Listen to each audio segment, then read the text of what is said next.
Hello and welcome to Mathematics with Simon. Today we're going to look at 0 divided by 0, the sequel.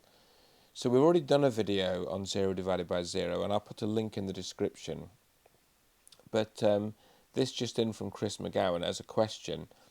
I've seen a very non-rigorous proof that 0 divided by 0 is 1. It goes like this. Let's start with 100th divided by 100th. Well, that's 1.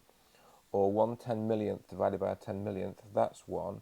So as n in n over n approaches 0, the result is still 1. Seems like any number, no matter how small, divided by itself is 1. As n turns to 0, then 0 over 0 must also be 1. Is there any counterproof that if we assume 0 over 0 is 1, we get an absurd result? Okay, so let's assume that 0 over 0 really is 1. Then 2 times 0 over 0 is 2 times 0 over 0. And then 2 times 0 is 0, so that's 0 over 0. So we've got 2 times 0 over 0 equals 0 over 0. So if we assume that's 1, we get 2 times 1 equals 1, or 2 equals 1. So we can't have this. This is, as Chris rightly suggested, this is an absurd result.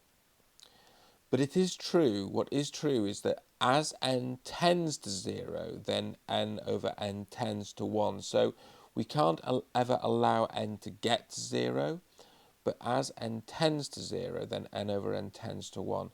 This comes from the theory of limits, which is used in calculus. We'll see more of that in later videos. So really good question, Chris. And actually, as you rightly assumed, you can't push it all the way, but there is an interesting idea in there as well.